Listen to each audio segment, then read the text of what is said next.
I had this friend who used to have a very strong crush on me but never confessed. It was very obvious to everyone around. We were teenagers, grew apart, dated other people, and made our own lives. He moved to another state and has a long-term girlfriend, and I have been married to my husband for almost 6 years now, with 2 beautiful babies, and I'm currently pregnant. My friend, or former friend, I should say, and I barely talk. The last time we had a conversation was when my youngest was born, and he texted me saying congratulations. I replied with, thanks, and that was literally it. My husband knows about him and the crush he had on me. They've met because we are part of the same group of friends, and we've met his girlfriend too, there's no problem with that. I don't reach out to him, all of our conversations before the last one were initiated by him, and they're always like, hello, how are you? Good, and you? And that's it. I don't always reply. My husband's family owns a small coffee shop, and my former friend knows about it. I spend part of my afternoons there while I wait for my daughter to finish her activities. My Mill and Sil are often there, and my 3-year-old son and I stay with them for a couple of hours. So, last Friday, I was surprised to find my former friend and his girlfriend at the coffee shop. They had rented a space there for a week since he came back to our city to do some photography and video work. He's a visual artist. Part of his team was with them. It was weird, but not a big deal. We crossed paths at the shop, and we all greeted each other. They didn't know I was pregnant, and he looked kinda shocked, to be honest, which was weird and made me uncomfortable because he started acting as if he was nervous. They hadn't met my son before, this was the first time they saw him and Al, though he didn't really pay much attention to him, his girlfriend did. Honestly, it all made me feel really uneasy, especially when she started staring at my son so much that it gave me chills. My Sil noticed it too, without even knowing who she was. I was texting my husband about it and decided to leave the place. My husband and I talked about it that night. He tried to give it a logical explanation, said it was odd but maybe he chose the coffee shop because it felt familiar, and he said maybe the girlfriend wants to have kids herself, which is why she was staring so much. Anyway, I decided not to go back until they left the coffee shop for good. They rented it for an entire week. He said he could ask his mom to kick them out, but I didn't want to because it wouldn't be fair to her bussiness. That night, she tried to contact my husband through the coffee shop's Instagram, asking if he was sure our son was really his. That was literally the only text she sent. Are you really sure that baby is yours? The text was sent around 2 to 3 a.m. A bit later she wrote, he doesn't look at all like you, so it seems like this woman started spiraling, thinking that my husband's and my son is actually her boyfriend's. She described how our baby's hair is curly and light but he has dark and straight hair. My natural hair is curly and light, he's my baby too.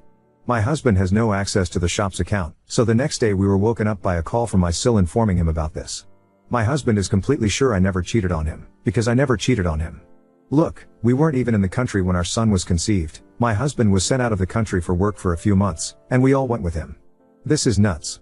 She said that 3 years ago, the former friend traveled to our city alone and she now understands why. I also got some texts from my former friend asking if I had told something to his girlfriend, like he was accusing me of something. Gee, accusing me of what? Tell her what? At this point, I just gave my phone to my husband so he could deal with them. I also started receiving very nasty texts and voice notes from her, calling me horrible things. I wanted to just block both of them, but my husband thought it was better to keep the messages in case we needed to get the police involved. On the other hand, my husband replied to her first message and told her he is 100% sure our son is his and that she should take her insecurities elsewhere. She asked if we had done a paternity test, and he said we don't need to. She's now demanding we do a paternity test if we have nothing to fear. Direct texts from her addressed to me have decreased. I'm staying locked in the house with the kids because we're afraid this woman might do something, as she seems unhinged. Of course, they weren't allowed back at the coffee shop. My Mill also refunded their money because she doesn't want more problems and is beyond angry too. This is also so embarrassing. I can't stop crying. I don't feel in physical danger because they don't know where we live, but I am so full of rage that I can't stop crying. I know this stress is not good for the baby I'm carrying. This morning, my former friend called me. My husband was still at home, so he answered the call. He said his GF does not believe anything he says and practically begged me to please do a paternity test so she can calm down. I already blocked them both. She's now using other accounts to comment on the coffee shop Instagram, offending me, saying that our baby is an affair baby and I should be ashamed. At this point, I am not even interested on making her understand. I just want her to stop. So, my Sil came to visit this evening. The girlfriend showed up at the coffee shop this afternoon. She was alone. She was calm and was looking for me, said she only wants to know my version of how things happened, whatever that means. She's absolutely sure our baby boy is her boyfriend. Son frown, all this makes me want to throw up. She was escorted out and was told she's not welcome there anymore. Sil is meeting her lawyer tomorrow, and my husband will also talk to one tomorrow. Our parents will help us with the expenses so we don't have to stress about money and our upcoming baby. They all are alarmed and concerned. After reading some of your comments, we decided to unblock them. We just won't engage if they try to contact us. They are still blocked on the shop page and that will remain the same. I silenced my notifications, and my husband will check my messages after work in case there's something. This is to help me avoid stress. I've had a very healthy pregnancy so far, and we want to keep it this way. Your comments have been helpful and we thank you. Oop, this is not the first comment suggesting that the ex-friend has lied to his girlfriend. I just don't really get what type of lies could have led her to become this crazy. Or why would he lie? My husband believes she knows about the crush and is jealous, and she just exploded in her insecurities. I can't rationalize it, it's just so messed up. My husband is talking to an attorney tomorrow to see what we can do. They were staying just for 1 week in the city, but that's a lot of time under the circumstances. Update 1. As Sill's lawyer warned us, shit hit the fan pretty quickly. They received 2 cease and desist letters, one under Eel's business and one from us. These were written by Sill's lawyer and delivered the same day, yesterday, as an emergency matter. I knew they were staying with one of our friends. As I mentioned in the comments on my last post, my husband met with a lawyer today. He will take our case and help us out. He also warned my husband that the girlfriend might get even crazier when she finds out we're taking legal action against them, and advised him to be ready for what might be coming. Until this point, my husband was a bit scared she might try to do something to our son, or me, but deep down, he didn't believe she was capable of causing us physical harm. Until now. At first, we talked about me and the kids staying locked at home until they go back to their hometown, but then we decided to keep our routines, with slight changes, mostly because our kids don't deserve to suffer the consequences of this woman's actions. Tuesday was alright and very calm. But today, I was driving out of the garage to take our daughter to her dance lesson when the girlfriend crossed my path. I almost ran over her because I didn't see her. She wasn't screaming, but she was like, "Stop, stop, stop, stop." I did scream, "Sorry for my little ones," but I couldn't help but smile. I froze because what the hell was she doing there? How the hell did she find out where we live? Our toddler was like, "Yeah, whatever," but our daughter was terrified. The GF moved to my side of the car, and I think she wanted to talk, but I really didn't pay attention and couldn't hear her because Moana was playing in the radio, my daughter was crying, my son was starting to freak out, and I just kept driving in reverse to get the hell out of there. Now I'm thinking about a bunch of things I could have done, but in the moment, it was all chaotic, and I just wanted to run away. I called the police when we were far from the house and went back a few minutes later. I was shaking.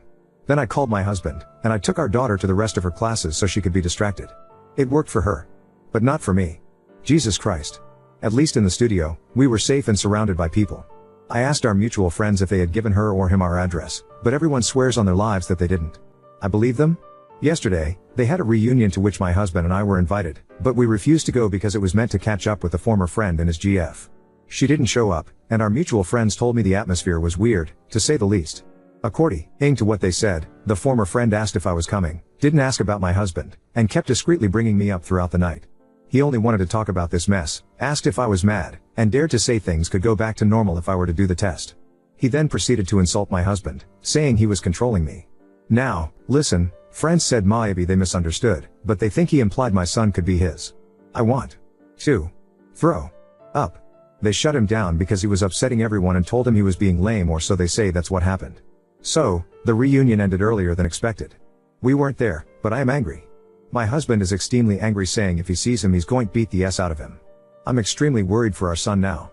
One of my female friends told me the girlfriend texted her, asking if the former friend was actually at the reunion with them and requested proof, to which my friend refused to send anything.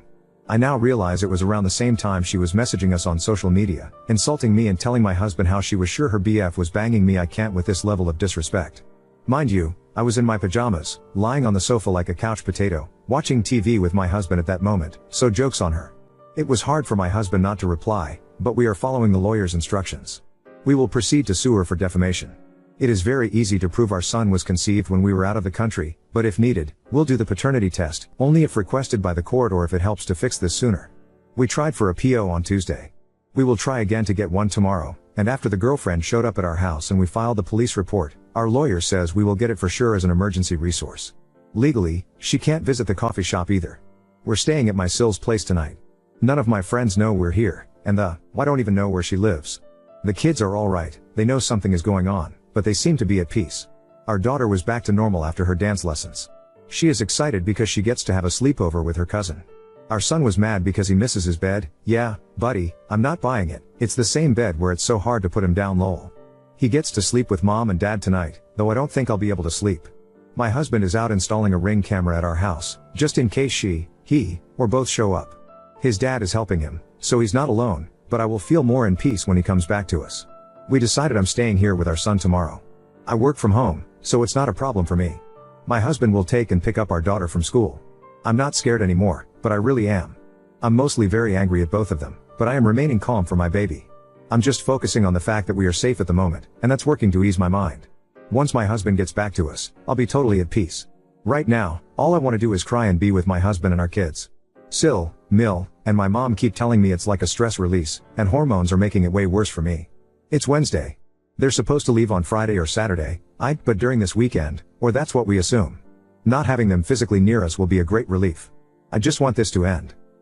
Yes, that's what the two lawyers told my husband Frown, and that's why we're staying at Sil's house and I'm not going out with our son. For now, our daughter is leaving the house only to go to school, and my husband fixed his schedule so he can be the one taking her and picking her up. School is safe, and the principal and teachers know there's a situation, but if we sense anything, she stays locked at Sil's house with me. I'm not staying alone with our kids either. Sil or Mill will be with me until my husband comes back from work, and he will try to leave earlier. Yes, it sucks, but I prefer this if it means we're safe, and I'm thankful Sil is giving us a place to stay. Thanks for the advice. Right now nothing is too much under the circumstances. I am sure they would never let her go with someone who is not listed in her file. At the beginning of each school year, we have to provide the information and a picture of whoever can pick her up. It's us and her grandparents. It's not usual, but sometimes one of her grandmas will pick her up. There was one time when Mill was supposed to pick her up, but couldn't at the moment, so Phil did it instead. No big deal. I got a call from the office because, even though he was in the system and his ID matched their files, it was odd for them since they had never seen him in person before. They called me to confirm that Phil was supposed to pick her up. He told us that when she was called, they casually asked her who he was, like to corroborate. Phil said he was never going to pick her up again after that experience. I really trust they would never ever let her go with a stranger. I informed them that someone is stalking and harassing us, and that said person is possibly after our son. They took out grandparents from the file, so now it's only my husband or me. Their playground is in the middle of the school, and there's no view from the street or to the street, which gives us some relief. They have the names and photos, and for the moment they actually decided to remove her grandparents from the list of authorized people who can pick her up, to make it short, I guess. I also warned them about the situation, and they are on alert. My husband gave me a pepper spray as a gift. I'm telling him I now love baseball. Now on to second story. Late wife cheated during our marriage. Her family insists I mourn her constantly, but I'm ready to reveal her secrets. Anna, my late wife, died in a car accident. Person lost control of our car and ran her over, and she passed away immediately. We were both 26 at the time. It was 4 years ago, right before the pandemic. We were having a bad time as a couple. She was extremely jealous of me and also very protective of her phone. Shortly after her death, I found out I had a STD, and surprise surprise, she was cheating on me. On the day she passed, a guy we went to college and was kind of friends with, sent her messages, asking for pictures of their last encounter and the way he talked. It seemed like it was recent, and it seemed that they talked often. I was able to get in her phone and laptop, as she didn't change her passwords because she would always ask to check my phone and I would ask for hers back, so I had the password. There wasn't much because she deleted everything or hid it very well, but the most recent messages, she obviously couldn't delete them, so everything that came after her death was still there. While looking for the pictures he asked for, I found pictures of her and him in a RAR deep in a random place at her work folders, at her laptop. In one of them she had short hair, which she only had right after we got engaged. So she was with him for at least 3 years out of our 6 years together. Also, found pictures of 2 other guys, but I have no idea who they are and there was no messages from either of them anywhere. I messaged the friend and told him that I knew, told him about the STD, and that I won't reveal it to anyone and want it to be kept a secret forever. I asked him if anyone else knew and he said that his ex knew, but he would talk to her. I decided that for the sake of her parents and siblings, I would pretend she was a great person and let them have their beautiful memories with her. Anna's older brother Thomas, 34M, is a good friend of mine to this day. I would even go as far to say we are best friends. After 2 years of my wife's passing, I was ready to date again. Thomas said that he knew the perfect girl for me. He just wanted me to be sure I was ready for something serious before introducing each other. It was his sister-in-law, Laura, 27F. We knew each other only superficially, but never really talked before our first date. I fell for her quick and hard. We started dating and about 3 months in we were already telling each other I love yous, and I told her I was going to marry her. It has been a little less than 2 years, we are engaged, and I have never been this happy. I told her all about my relationship with Anna. I still have the evidence of what she did stored away in my computer just in case, and I showed it to Laura. She cried a little and comforted me, but I assured her I was fine, and that I was over it. The problem comes with Anna's family. Especially her mom and sister. Ever since Anna's passing, every time they talk about her, people want to hear me talk. They ask me about her, try to include me in conversations about her. Anna was such a good cook, right? My name? I loved when she and my name would banter, you remember, my name? Stuff like this. I was able to get by in the beginning by saying it was difficult for me to talk about her, that I was not ready. They let me be for a while, but ever since I started dating Laura, I can't use the "I'm not ready" excuse. Her friends, sister and mom get annoyed if I don't sound enthusiastic or depressed, learn that it's easier to look depressed. Also, if I talk about Anna in any way that isn't portraying her as an angel that came down to earth to bless us with her presence, I get side-eyed. Thankfully Thomas and her father are great guys and don't push me too hard on this. Her dad is always thankful that I attend their family gatherings, as we like to talk about our field of work. He always says he considers me a son. Her mom and sister though, they get pissy if I try to dodge the topic of Anna, and the sister even said it out loud once that it's obvious that I didn't love Anna.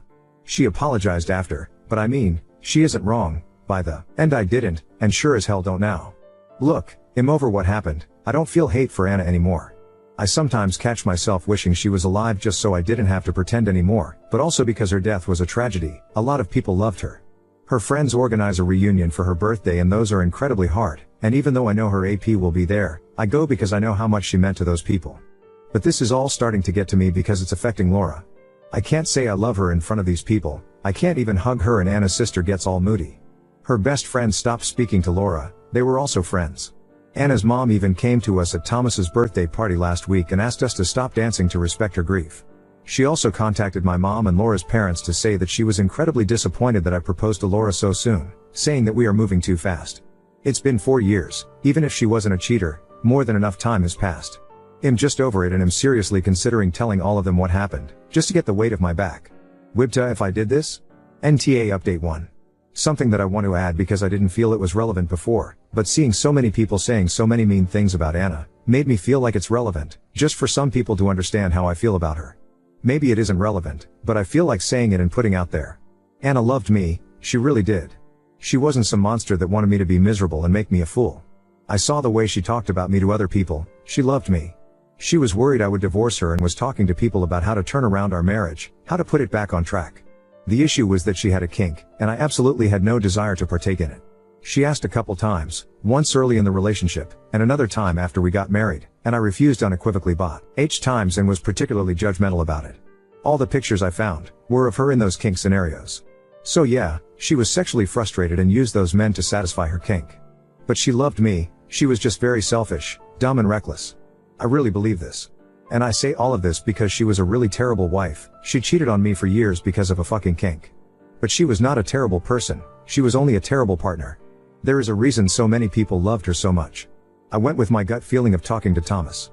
Seems like a lot of people came to the same conclusion, that this was the best way to deal with this. Me and Laura went to his house and we talked to him and his wife, Laura's sister. I told them that I was only bringing this up now because mine and Laura's lives are being affected by the way people perceive me as Anna's husband. People want me to be a memory of her life, when in reality, being reminded that I was married to her felt like a gut punch and I'm at my limit. But I kept on trying because I love her family, and I know how much she meant to many people. I told them that I did not love the person she became when she died. That we were probably headed for divorce soon, even without the things I learned. The only reason I didn't share it with anyone was because I didn't see a point to tarnish her memory and change people's perception of her when it wouldn't matter to anyone, and it would only bring pain for those that loved her. Now though, this decision is biting me in the ass because I also have to act like she was perfect. The reason I told them this way was so they could opt into knowing more if they wanted, but if they would rather stay ignorant to the situation, they could. Thomas wanted to know everything, so I told them. He asked to see the proof and I told him that the pictures were sexual and graphic. It was not a good idea for him to see it. He asked his wife to see them. I showed it to her and she confirmed to him that it was real, and they were really bad. She actually flinched looking at them. He asked if it was only one time. I told him it was with 3 different guys and one of them went on for at least 3 years that I knew of. He was mad, cussed a lot, not at me, but at the situation. I started to regret everything at that point. He said fuck, why is she so fucking stupid? He called Anna stupid a bunch of times. He asked for some time to think stuff over and went out. I left Laura and her sister talking and also went on a drive. About an hour later Thomas called me and asked me to come back to his house. He and Monica gave me a hug. She was crying a lot. He asked me what I wanted to do. I told him that all I want is to move on from this and be happy with Laura. He told me that he would handle his mom and sister, that I didn't need to worry about them anymore, but I should just distance myself from his family and Anna's friends for a while. He said I'm his brother, and that will never change. We all hugged it out and that was it. My ex Sil has since reached out and told me that she knew Anna was cheating on me but thought we were working through it. Anna told her about a year before she died and said that she would come clean and try to work on the marriage. Now Thomas told her what happened and she has apologized a lot. Said that she has been basically ignoring her flaws ever since she died, but it has turned unhealthy for both her and her mom. She said she will help me with anything I need regarding this topic. Phil and Mill don't know anything and we will keep it that way. I will try to make time to hang out with my Phil from time to time, and considering him and my new Phil are good friends, me and Thomas have been talking about taking them fishing, golfing, maybe just going to a bar, stuff like that, at least once a month. And as for my ex Mill, I just keep my interactions to a minimum. So yeah, I think it worked out well. Another thing is that Laura wants us to speed up our wedding planning, so hopefully we will get married in March or April. Before we were talking about having a long engagement, but there is no point in waiting, we both know what we want.